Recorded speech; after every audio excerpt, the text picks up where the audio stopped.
નદીને નખરાળી કહેશે કોણ? ચાંદા સાથે મામાનું સગપણ કોણ ગોઠવી શકે? ભગવાન સામે પણ હાથ ન ફેલાવવાની હિંમત હોય કોની?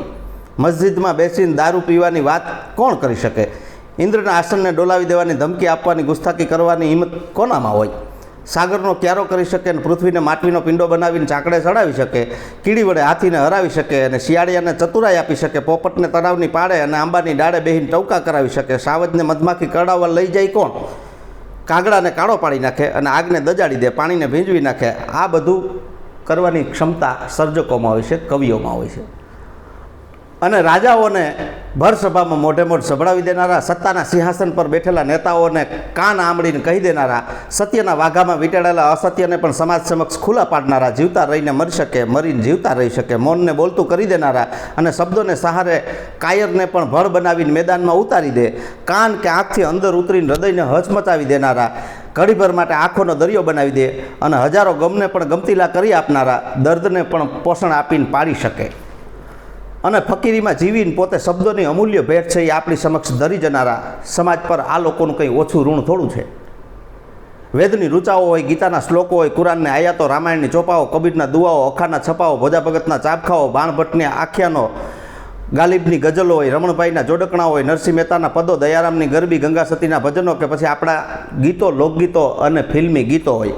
આ બધા મને તમને આમાંથી ક્યાંક તો ક્યાંક કશું ગમતું હોય અને આમાંની કોઈક કવિતાની કે કોઈક ગઝલની કે કોઈ પંક્તિની મારા તમારા જીવનમાં કશીક અસર પણ ક્યાંક એમને છોડી હોય.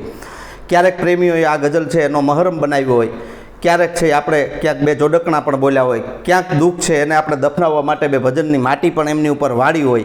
ઘણા ગીતો પણ એવા હોય છે કે જેને સાંભળીને આપણા પગ છે એ થરકી ગયા હોય અને આપણે નાચવા પણ લાગ્યા હોય છે. આ બધી ગીતોની આપણી ઉપર અસર છે.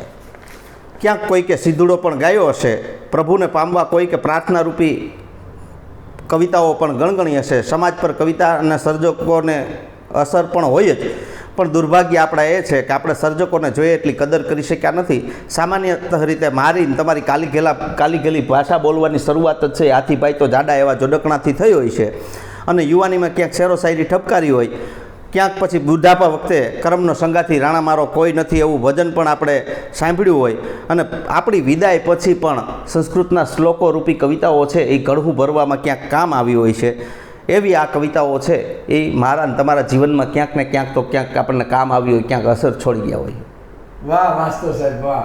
માસ્ટર સાહેબની કલ્પના અને એ કલ્પને કહેવાય કે જે શબ્દો કવિઓ જે કલ્પનામાં લેતા હોય એનું વર્ણન છે એ માસ્ટર સાહેબે કર્યું છે અને આ કલ્પનાને સો સલામ છે સાહેબ. કારણ કે દેશી હુંવાણ કયો, વિશ્વ કવિતા દિવસની જે મોજ કયો, એની જે બેઠક કયો, એ સાચી બેઠક એટલે આ શબ્દો છે, આ કલ્પના છે.